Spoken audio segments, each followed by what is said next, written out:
once again I greet you in the most precious name of our Lord and Savior Jesus Christ। एक बार फिर से प्रभु यीशु मसीह में आप सभी को जय मसीह की। और जैसा कि हम निरंतर अपनी सैटरडेज बाइबल स्टडी को करते आ रहे हैं और लास्ट सैटरडे हमने बात करी थी the gates of the temple and Jesus in the old testament, कि जो मंदिर के जो द्वार हैं और यीशु मसीह जो पुराने नियम के अंदर है।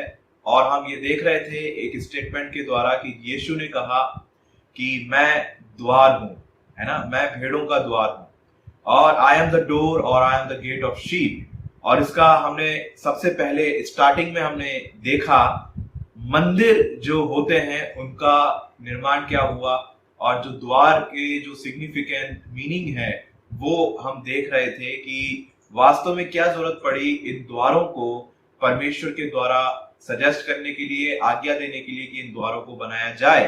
और हमने बहुत कुछ पिछली सैटरडेज बाइबल स्टडी के अंदर देखा था और हम इस द्वारों को हम कनेक्ट करेंगे कि यीशु मसीह कैसे जो भेड़ों का द्वार है या जीवन का द्वार है।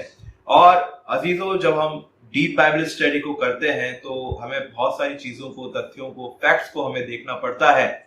और जहां पर हम ये देखते हैं कि कैसे यीशु मसीह का जो प्रोक्लेमेशन है या यीशु मसीह के जो दावे थे एक अधिकार के साथ, एक अथॉरिटी के साथ, वो कैसे प्रूफ हुए और किस तरीके से यीशु मसीह जो अपने आप को द्वार कहते हैं वो द्वार कैसे प्रूफ हुआ कि वास्तव में वो यीशु मसीह जो द्वार हैं वो किस तरीके के हैं।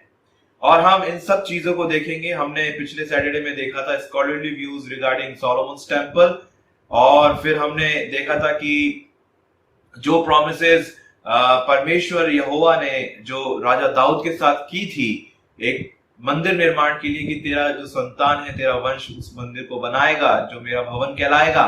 मगर ये भी हमने देखा था कि राजा दाऊद को क्यों मना किया गया था, क्योंकि उसके हाथ खून से रंगे थे, बहुत सारा ब्लड शेड हुआ था और परमेश्वर इन चीजों को नहीं चाहता। और फिर हमने देखा कि वो जो वाचा जो परमेश्वर ने राजा दाऊद के साथ बांधी वो सुलेमान के समय के अंदर पूरी हुई। और हमने यूसुफुस का भी देखा था जो एक दार्शनिक हुए फर्स्ट सेंचुरी के अंदर और जेविश हिस्टोरियन थे। उन्होंने भी काफी मंदिर के बारे में बताया, उसको प्रूफ किया कि कैसे ये मंदिर का निर्माण हुआ था। स्कॉलर रिव्यूज देखे, काफी जो लोग थे, जो स्कॉलर विद्वान हैं, वो एग्री भी करते हैं सोलोमन के मंदिर से, या फिर कोई जो बहुत सारे हैं जो डिसएग्री भी करते हैं। ऐसी बहुत सारी चीजें हमने लास्ट सैटरडे को हमने देखी थी और हमने देखा कि कैसे जो राजा सुलेमान का जो एफर्ट था वो इसके अंदर लगा और कैसे राजा दाऊद का रिजेक्शन हुआ और किस तरीके से राजा सुलेमान परमेश्वर के द्वारा इलेक्ट हुआ और इसके मंदिर को बनाने में क्या क्या चीजें लगी। हमने ये बेसिक चीजें हमने देखी कि जब हम एक बड़े लेवल पे जा रहे हैं तो हमें छोटे लेवल से सोचना शुरू करना है अजीजों, क्योंकि छोटे से ही बड़े लेवल की शुरुआत होती है।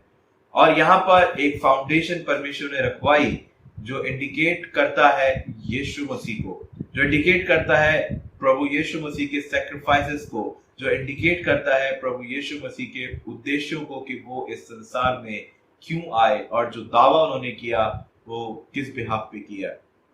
आइए आज की बाइबल स्टडी शुरू करने से पहले हम लोग अपने सरों को झुकाएं, खुदावंद से दुआ मांगे। Thank you dear gracious heavenly father for the wonderful time that you have given us. At this moment, Lord, we come before your throne and Lord, we come in your presence. Lord, let your glory be shine upon us and give us the spirit of comprehension, so whatever we may learn, it may use for your glory. And Lord, we exalt your name and we magnify your name on high. We adore you, O Lord.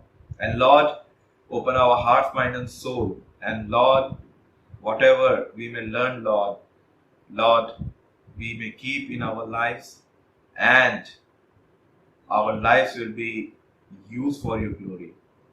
And Lord, thank you for your wisdom, for your mercy. And Lord, today's Bible study as your servant is going to take, I won't take, Lord, but send your Holy Spirit to me.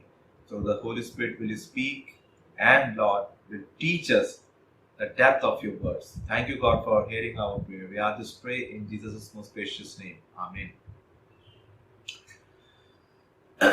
अजीजों, आज हम बात करेंगे कि यीशु ने कहा, मैं द्वार हूं, मैं भेड़ों का द्वार हूं. I am the gate of sheep or I am the door of sheep.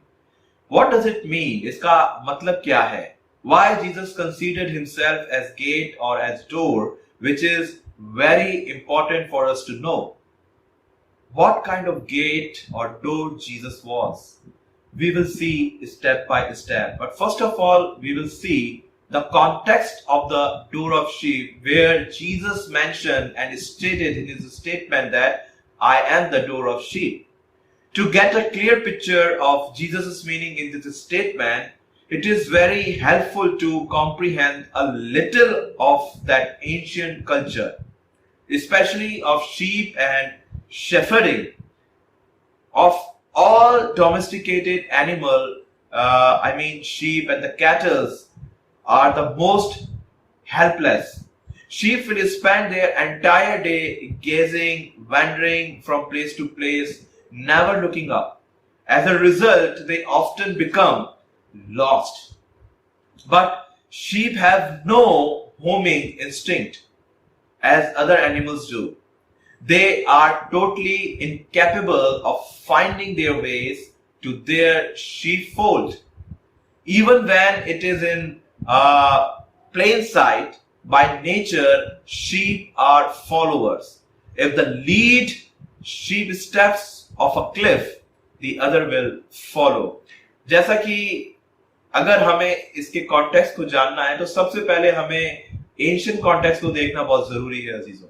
और वहां पर जब हम एंशिएंट कॉन्टेक्स्ट को देखते हैं रिगार्डिंग शीप और फ्लॉकिंग द शीप, तो हम ये चीज देखते हैं कि जो भेड़ थे वो बहुत ही मोस्ट हेल्पलेस होते हैं, है ना. तभी कहते हैं कि भेड़ों की चाल मत चलो, और बहुत सारी कहावतें भेड़ों के बारे में बनी हुई है. और ये क्यों आई? क्योंकि पुराना जो कॉन्टेक्स्ट है एंशिएंट कल्चर का, वो इस चीज को बताता है. और एक भेड़, अगर जो भेड़ लीड कर रही है भेड़ों को, जो झुंड को लीड कर रही है, अगर वो इधर उधर चली जाती है तो जितना भी झुंड है वो उस भेड़ के पीछे खोलेगा.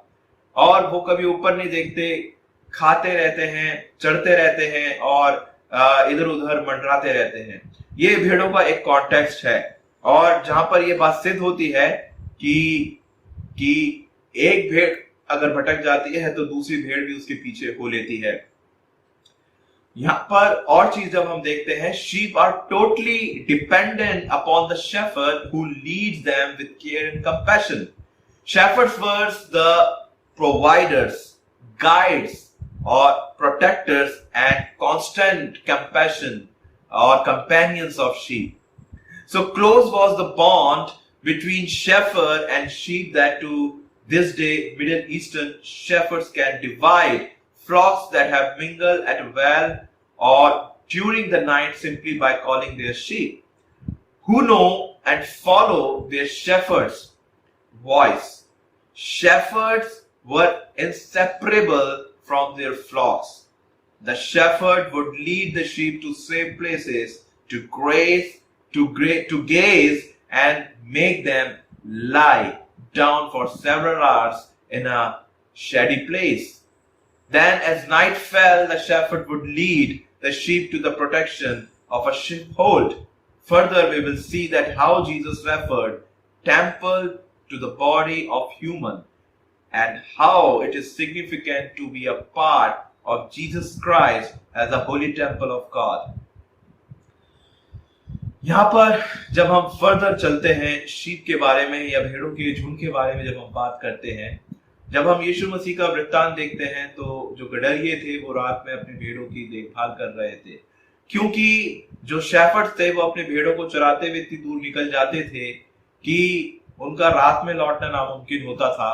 और जब वो रात में जब अगर देखा जाए लौटना बहुत ही डेंजरस था उस समय, क्योंकि काफी जो चोर डकैत होते थे वो रास्ते में मार्ग के अंदर घात लगाए हुए होते थे, है ना, लूटपाट और जो भी चीज थी. मगर यहाँ पर एक कॉन्टेक्स्ट जब हम देखते हैं पुराने मिडिल ईस्टर्न जो जो गडरिये थे उनका जब हम देखते हैं तो वो अपनी आवाज के द्वारा अपनी भेड़ों को बुलाया करते थे, इकट्ठा किया करते थे। उनकी भेड़ें उनकी आवाज को पहचाना करती थी, जिससे कि एक अलग अलग किस्म की आवाजें हुआ करती थी। एक ऐसी आवाज जो बताती है कि बच जाओ, और वो एक पैदाइशी टैलेंट उनके अंदर होता है और परमेश्वर उस टैलेंट को देता है। यानी जो अच्छा गडरिया है वो हमेशा अपने भेड़ों की देखभाल करेगा, अपने भेड़ों को बचाएगा और अपने भेड़ों के लिए वो तरस अपने दिल के अंदर रखेगा। और जैसे राजा दाऊद की भी जब हम बात करते हैं अजीजों, तो हम देखते हैं राजा दाऊद भी एक अच्छा चरवाहा था। परमेश्वर ने उसको बनाया और अपनी भेड़ों के लिए वो शेर से लड़ गया और रीछ जो था उससे वो लड़ गया। और यही एक अच्छे चरवाहे का एक साइन होता है, जो अपनी भेड़ों को नहीं छोड़ता और सुरक्षित उनको रखता है। और यहां पर जब हम देखते हैं कि परमेश्वर ने या यीशु मसीह ने किस तरीके से हमारे शरीर को परमेश्वर का मंदिर कहा है और कैसे हम इस मंदिर को अप्लाई करेंगे और कैसे हम जानेंगे कि यीशु मसीह इस मंदिर का द्वार है। आइए हम अपना फोकस करते हैं। Let us focus on the gates of the temple mount which is situated in Jerusalem. और हम इस पे जब फोकस करेंगे द्वारों के बारे में और उन द्वारों का हम स्पिरिचुअल मीनिंग भी हम देखेंगे। पहला जो द्वार जो मैं मेंशन कर रहा हूं इसके अंदर वो है the gate of the tribes, यानी एक ऐसा प्रवेश द्वार जो कि जो उस समय के जो ट्राइब्स थे, है ना, जो 12 गोत्र थे, उनको वो दर्शाता है। और हम देखते हैं कि ये क्या था। In the old testament Ezekiel chapter 48 and the last chapter of the book of Ezekiel, chapters 40 to 48 gives the ideal picture of a new temple. This chapter contains Ezekiel's vision of the land allocated to the 12 tribes, found in Ezekiel chapter 48 verses beginning from 1 to 7 and 23 and 29 as well. Then the sanctuary, verse 8 to 14, the city, its suburbs, verse 15 to 20, the prince, verse 21 to 22, and the dimensions and gates of the city, verse 30 to 35.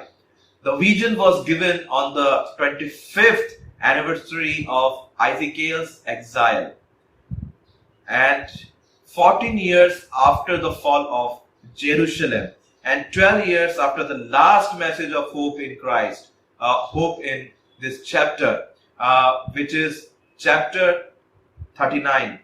Ezekiel 48:35 says, all the way around shall be 18,000 cubits, and the name of the city from the day shall be, the Lord is there.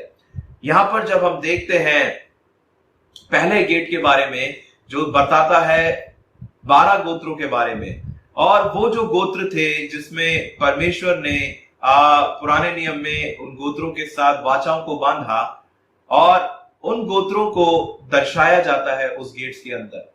और उसके अंदर यह भी दर्शाया जाता है कि परमेश्वर की जो वाचाएं हैं वो पीढ़ी दर पीढ़ी यानी जनरेशन टू जनरेशन चली हुई आती हैं। और जो हमें पाया जाता है यहेजकेल उसका 48वां अध्याय उसका 35वां वचन, जहां पर साफ साफ लिखा हुआ है द लॉर्ड इज देयर, यानी प्रभु परमेश्वर यहोवा वहां निवास करता है। यानी जो परमेश्वर ने जो बताया मंदिर के बारे में सुलेमान को, और उसके बाद बहुत सारे अप एंड डाउन हुए और यरूशलेम का फॉल हुआ, और तब परमेश्वर ने नेहमाया को दर्शन दिया और कहा कि तू वापस से इस मंदिर के जो चीज है उनको तू रिबिल्ड करेगा, वापस से बनाएगा। और परमेश्वर ने उसको साफ साफ इंस्ट्रक्शंस दिया था। और यहाँ पर जब हम 12 गोत्रों की बात करते हैं, हम सब जानते हैं कि उन 12 गोत्रों से ही आगे वंशावलियां बढ़ी और परमेश्वर के बहुत सारी जातियां परमेश्वर के लिए वहां पर उत्पन्न हुई उन 12 गोत्रों से। और जब हम नए नियम की बात करते हैं, according to the book of Revelation and John's the apostle of Jesus Christ, he mentioned and located and gave the location of this temple at the northern side, eastern side, corner of the temple mount. यानी जो north east side है उसके अंदर ये द्वार मंदिर का मौजूद है, 12 ट्राइब्स को जो दर्शाता है. Its name refers to the 12 tribes of Israel who left Egypt and came to the Holy Land to find the promised land. और जब हम बात करते हैं इन 12 गोत्रों की, और 12 गोत्रों ने जो परमेश्वर पे, यहोवा पे विश्वास किया और उस वाचा के जो भूमि थी उसके ऊपर वो उन्होंने अपने ईमान को रखा और वहां पर वो गए, और यहां पर ये चीज उसी चीज को दर्शाती है. John describes the city. It had a great high wall with 12 gates. और जो जॉन है वो इसको और उसकी व्याख्या करता है. वो ये कहता है कि ये एक बहुत ही बड़ी एक दीवार है और जहां पर 12 गोत्र के द्वार वहां पर मेंशन है. और वो ये भी बताता है and with 12 angels at the gate, और जो 12 जो द्वार हैं उसके ऊपर, हर एक द्वार के ऊपर एक एक स्वर्गदूत विद्यमान है. यहां पर जब आप पढ़ते हैं वर्स 12 के अंदर, रेवलेशन के अंदर, तब आपको ये देखने को मिलता है. फिर जब हम आगे बढ़ते हैं, the gates are miraculous in their construction. The 12 gates were 12 pearls, each gate made a single pearl. और 12 जो द्वार हैं उनके 12 मोती हैं और हर एक द्वार एक एक मोती रखता है. यानी वो पूरा जो गेट है ना, एक मोती का आप लगा लीजिए कितना बड़ा होगा. ये पॉल या ये जो यूहन्ना है वो अपने दर्शन में बताता है. And the gates of the New Jerusalem will never be shut. और जो ये द्वार हैं वो कभी भी वो क्या होंगे, बंद कभी भी नहीं होंगे.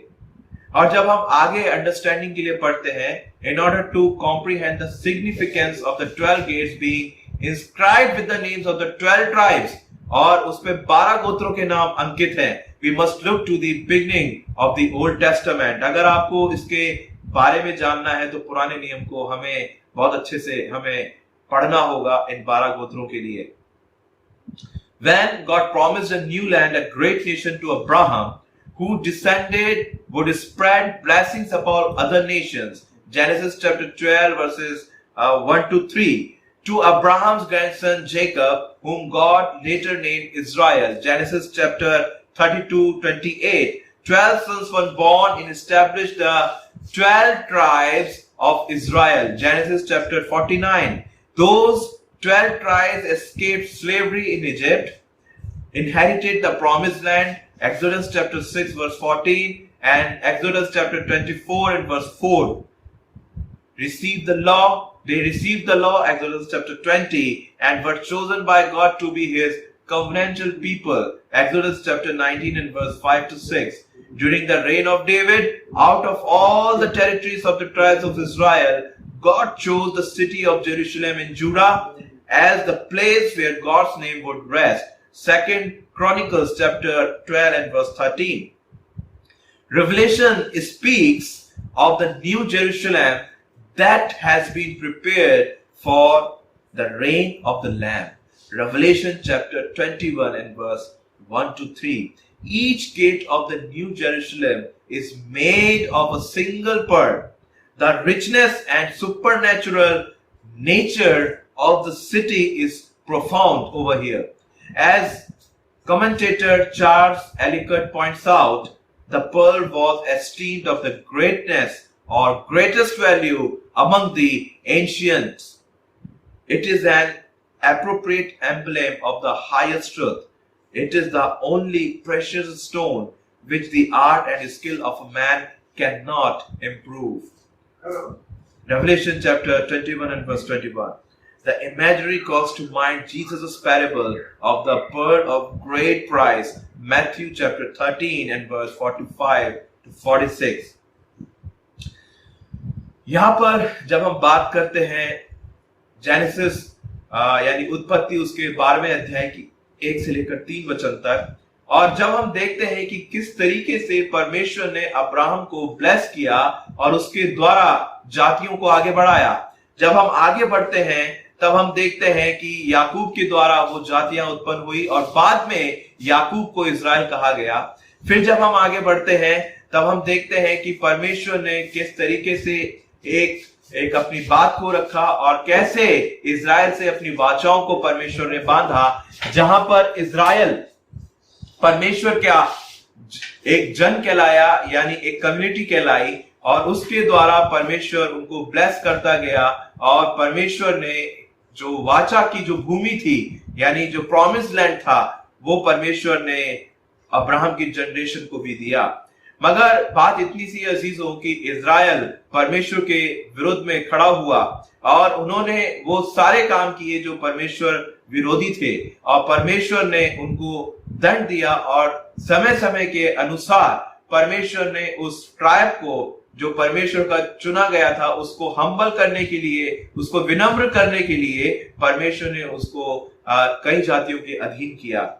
मगर यहां पर बात यह है कि परमेश्वर ने जो वाचा अपने दास अब्राहम से बांधी थी, उस वाचा को परमेश्वर ने बखूबी पूरा किया।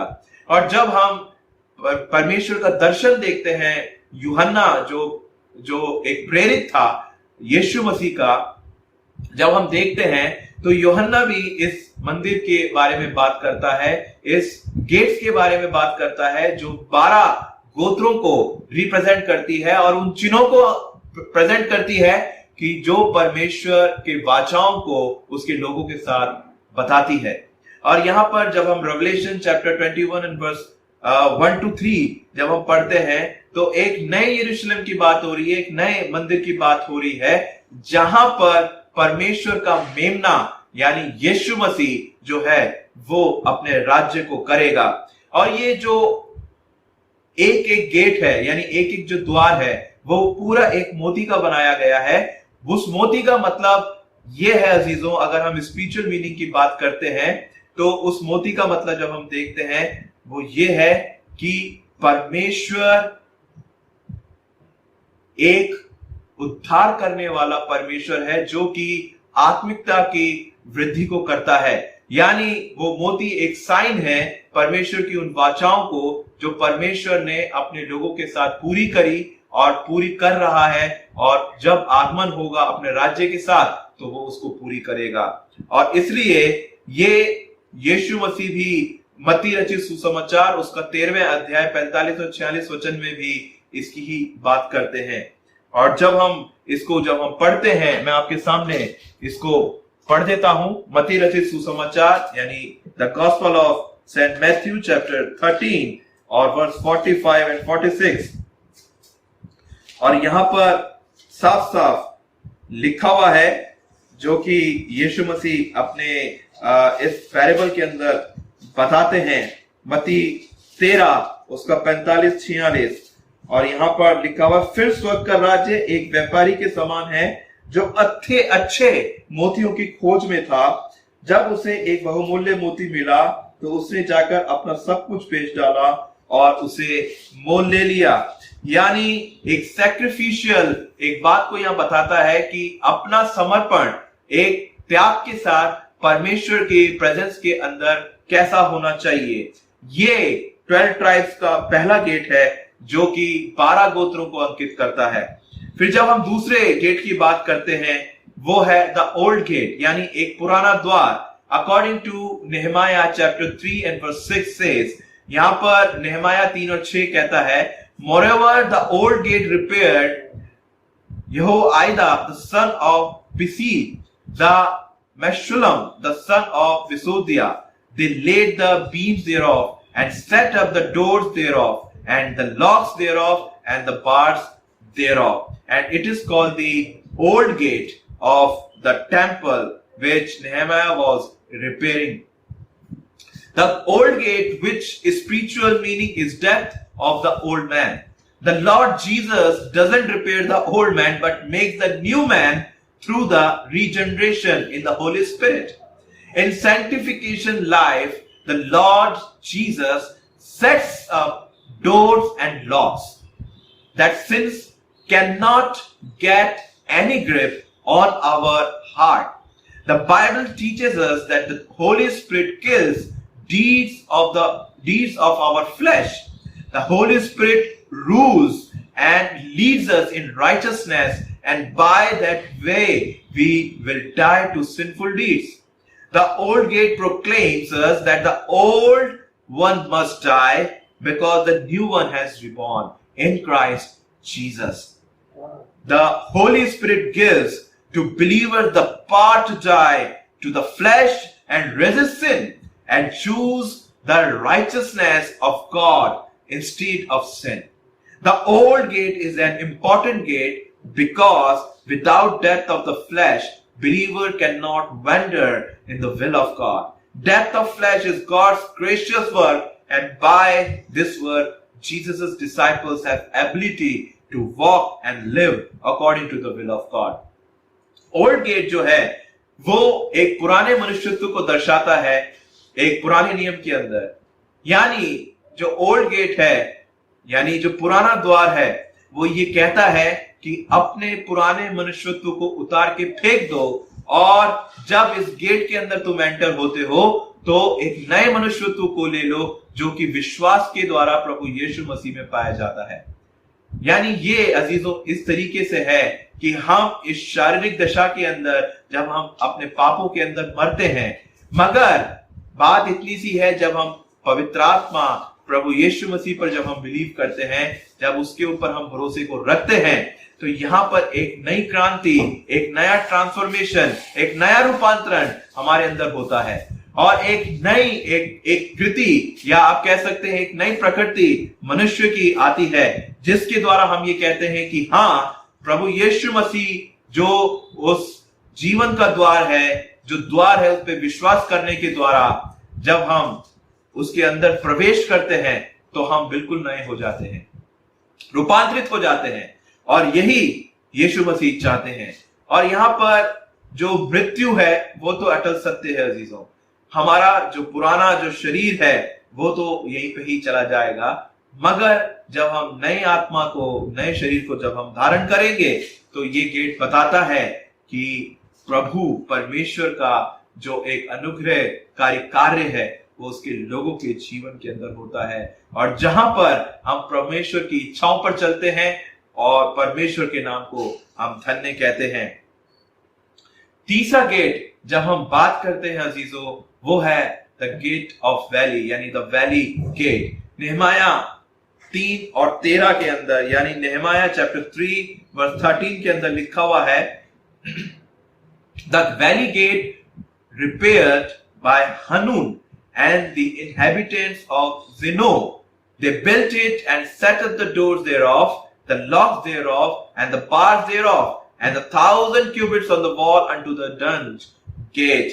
अच्छा, द वैली गेट की जब हम बात करते हैं अजीजों, जो नेहमाया के अंदर पाया जाता है, वो भी ये इसके रिपेयर के बारे में बताता है।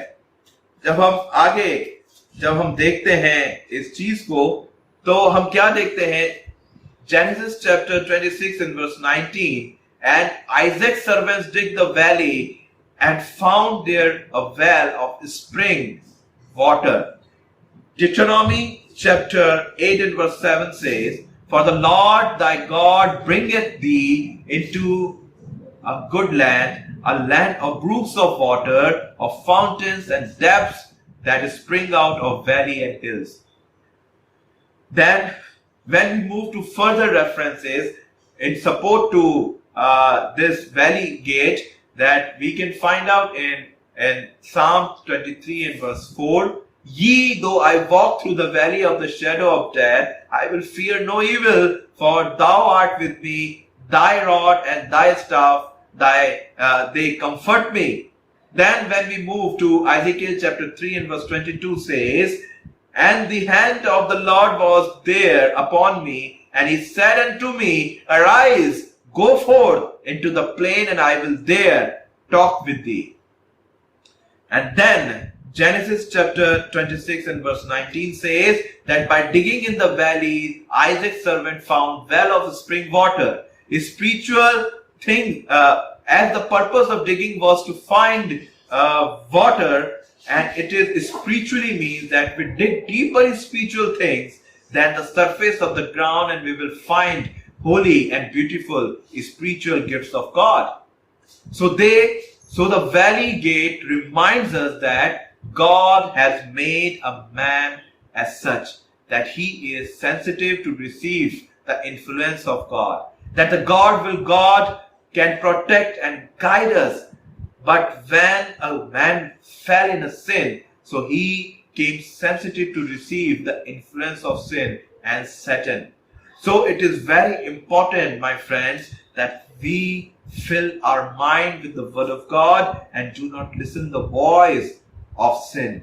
The Bible warns us about this in 1 Corinthians chapter 15 and verse 33 by saying, "Be not deceived, evil communication, corrupt and good manners."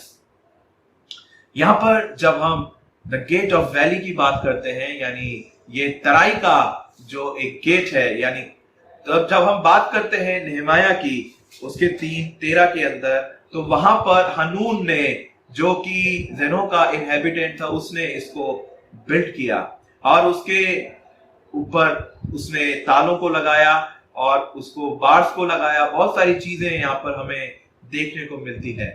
और जब हम जेनेसिस 26:19 की बात करते हैं, जब इसहाक का जो नौकर था या सर्वेंट था, जब उसने वैली को खोदा तो क्या हुआ, उसको एक सोता मिला पानी का, और वो परमेश्वर के द्वारा था। जब हम व्यवस्था विवरण की बात करते हैं उसके 8वां अध्याय उसके 7वें वचन में, तो जब हम देखते हैं कि परमेश्वर के द्वारा, है ना, यहोवा के द्वारा वो जो लोग थे परमेश्वर के, जो चुनी गई प्रजा थी, वो एक अच्छी भूमि पर, यानी उस अच्छे लैंड के ऊपर लाए गए और वहां पर परमेश्वर ने ब्रूक्स ऑफ वाटर, यानी पानी के सोतों उनको उपलब्ध कराया। और जब हम देखते हैं फाउंटेन्स के बारे में और इस सब चीजों के बारे में, तो वो जो जगह थी वो परमेश्वर के द्वारा ही एक वाचाबद्ध जगह थी, जहां पर परमेश्वर उन सबको लेकर आया था। और अजीजों, जब हम बात करते हैं भजन संहिता 23 उसके 4थे अध्याय की, भजन संहिता 23 उसके 4थे वचन की भी जब हम बात करते हैं, तो वहां पर राजा दाऊद कहता है कि चाहे मैं मृत्यु से भरी हुई घोर तराई से होकर क्यों ना चलूं, तो भी हानि से नहीं डरूंगा, क्योंकि परमेश्वर यहोवा हमारे साथ निरंतर बना रहता है। और वो परमेश्वर ही है जो उस तराइयों से लेकर हमें जाता है। और यहाँ पर यहेजकेल उसके 3रे अध्याय उसके 22वें वचन की भी जब हम बात करते हैं, यहेजकेल उसका 3रा अध्याय उसके 22वें वचन की भी बात करते हैं। मैं आपके सामने पढ़ देता हूं 3रा अध्याय उसका 22वां वचन, जहां पर साफ साफ लिखा हुआ है, फिर यहोवा की शक्ति वहीं मुझ पर प्रकट हुई और उसने मुझसे कहा, उठकर मैदान में जा और वहां मैं तुझे बातें बताऊंगा या मैं तुझसे बात करूंगा। और वो तराई ही थी जहां पर परमेश्वर बातों को किया करता था अपने लोगों से, और जहां पर परमेश्वर की जो रेवलेशन है जो हुआ करता था। और तराई का जो गेट है वो यही बात का संकेत बताता है अजीजों, कि हमें अपने उन सारी चीजों को नीचे तक गाड़ देना है ना, उन सारी चीजों को हटा देना है जहां पर हम परमेश्वर के एक बहुत ही सुंदर धार्मिकता को या उसके उन वाचाओं को हम देखते हैं। हमें उन चीजों पर मिट्टी डाल देनी है, हमें उन चीजों को उजागर नहीं करना, क्योंकि परमेश्वर ने मनुष्य को बहुत सेंसिटिव बनाया है अजीजों, बहुत ही सेंसिटिव बनाया है, ताकि उस सेंसिटिविटी का जब हम परमेश्वर के साथ चलते हैं या परमेश्वर के प्रेजेंस में अपने समय को बिताते हैं, जब हम यीशु मसीह को आमंत्रित करते हैं या यीशु मसीह के अंदर जब हम अपने पूरे उन बुराइयों को गाड़ देते हैं, तब हमें एक नया इन्फ्लुएंस मिलता है, एक नया प्रभाव परमेश्वर की ओर से मिलता है। और वो ही परमेश्वर प्रभु यीशु मसीह के द्वारा वो हमारे जीवन को ट्रांसफॉर्म करता है अजीजों। और द वैली ऑफ गेट ये परमेश्वर के उस महान कार्य को बताती है, जहां पर परमेश्वर ने बहुतायत से लोगों को पानी, जो जल का स्रोत है, वो मुहैया करवाया। वहां पर कोई आसार नहीं थे, मगर फिर भी परमेश्वर ने असंभवताओं में काम किया, यानी असंभवताओं को संभवताओं में अपने लोगों के लिए बदल दिया। यही हमारा परमेश्वर यहोवा है। और इसी के आधार पर जो जो परमेश्वर यीशु मसीह ने अपने समय में दावे किए, वो सारे दावे पुराने नियम में पाए जाते हैं। और हम आगे देखते जाएंगे स्टेप बाय स्टेप कि वास्तव में क्या कहना चाहता है परमेश्वर का कलाम हमसे, और ये द्वार क्या प्रेजेंट करते हैं, किस प्रकार के चिन्ह प्रेजेंट करते हैं। जैसा कि आज हमने 3 द्वारों के बारे में देखा। पहला द्वार जो 12 गोत्रों के बारे में बताता है, जो परमेश्वर के द्वारा चुना गया और परमेश्वर की उन वाचाओं को बताता है जो परमेश्वर ने उन गोत्रों के साथ बांधी। दूसरा द्वार जब हम देखते हैं, द ओल्ड गेट, यानी पुराना द्वार, जहां पर परमेश्वर हमें सिखाता है कि इस द्वार में जब प्रवेश करो तो अपने पुराने मनुष्यत्व को उतार दो और यीशु मसीह को धारण करो और उस मसीह के पीछे चलो, ताकि एक नए मनुष्यत्व के अंदर तुम्हारा जन्म हो और तुम रूपांतरित हो जाओ, तुम बदल जाओ। और तीसरा द्वार हमने देखा, द वैली गेट, यानी तराई का द्वार, और उस तराई के द्वार में हमने देखा कि कैसे परमेश्वर ने अपने लोगों को उस पानी के स्रोते को मुहैया करवाया जब उन्होंने बहुत गहराई से उसको खोदा। और इसी तरीके से हमें अपने आप को, अपनी बुराइयों को गाड़ देने की जरूरत है अजीजों। ऐसा गाड़ देने की जरूरत है कि जब हम खोदें तो हमें ना मिले, मगर उसके अंदर भी परमेश्वर हमें बहुतायत से आशीषित करता है, परमेश्वर बहुतायत से मुहैया करवाता है, और परमेश्वर हमें यीशु मसीह के द्वारा हमें आशीषित करता है, पवित्र आत्मा के द्वारा आशीषित करता है। ये उसके समान है कि जब हम अपने हृदय के अंदर लॉक को लगा लेते हैं, परमेश्वर के वचन को जब हम लगा लेते हैं, तो जो इन्फ्लुएंस है, जो पाप का प्रभाव है, जो पाप से भरी बातें हैं, जो शैतानी बातें हैं, वो हमारे को इन्फ्लुएंस नहीं कर सकती, ना हमारे दिल को अपने कब्जे में ले सकती है, क्योंकि हम ऑलरेडी ही अपनी आत्मा, अपने प्राण, अपनी देह को हमने परमेश्वर को समर्पित कर दिया है। और परमेश्वर आज के इन 3 जो गेट्स हैं, जो हमने आज जिस पे अध्ययन किया, परमेश्वर हमको आशीष दे। आगे भी हम बात करेंगे उन गेट्स के बारे में, और आगे हम बढ़ते जाएंगे और देखेंगे कि यीशु मसीह कैसे हमारे जीवन में कार्य करता है, और क्यों प्रभु यीशु मसीह ने दावा किया कि मैं द्वार हूं, मैं भेड़ों का द्वार हूं। ये बहुत ही इंपॉर्टेंट है हमारे जीवन में अजीजों। और ये सारे द्वार जो मंदिर के हैं, जो परमेश्वर का मंदिर था, ये बहुत इंपॉर्टेंट, अपने आप में बहुत ही महत्वपूर्ण बातों को रखता है, संजोए रखता है, और बहुत गहरी बातों को हमें सिखाता है।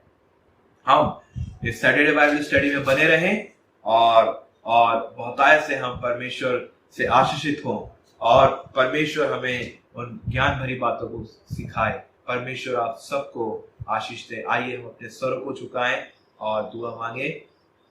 धन्यवाद सर्वशक्तिमान पिता, एक बार फिर से हम धन्यवाद देते हैं। आप महान हैं। आपने पिता बहुत सारे उद्देश्य मनुष्य जाति को दिए, और हम दुआ चाहते हैं पिता कि आज जो कुछ हमने सीखा वो हमारे जहन में बैठे, और यीशु मसीह ने जो दावा किया कि मार्ग, सत्य, जीवन मैं हूं, मैं द्वार हूं, और वास्तव में पिता यीशु मसीह ही द्वार हैं। और पिता वो उस मंदिर में भी एक द्वार के रूप में मौजूद थे, और आज भी हमारे साथ पवित्र आत्मा के रूप में मौजूद हैं पिता। होने दे पिता, ये बाइबल स्टडी हम सब के लिए आशीष का कारण ठहरे, और हम सबको आप आशीषित करें। धन्यवाद देते हैं पिता, आपने प्रार्थना को सुना। प्रार्थना को आपके इकलौते बेटे हमारे उद्धारकर्ता यीशु नासरी के नाम से मांगते हैं, आमीन। Let us receive the benediction. Now may the grace of the Lord Jesus Christ, the love of God, and the sweet communion of the Holy Spirit rest and abide with all of us now and forevermore. Amen. Friends, stay safe at your homes, and may God bless you abundantly, and keep yourself safe in the protection of God. And let us uphold each other in our prayers. Thank you so much, and continue take participation in this Bible study, and this Bible study will bring 100 folds of fruits of God in your life. Thank you so much.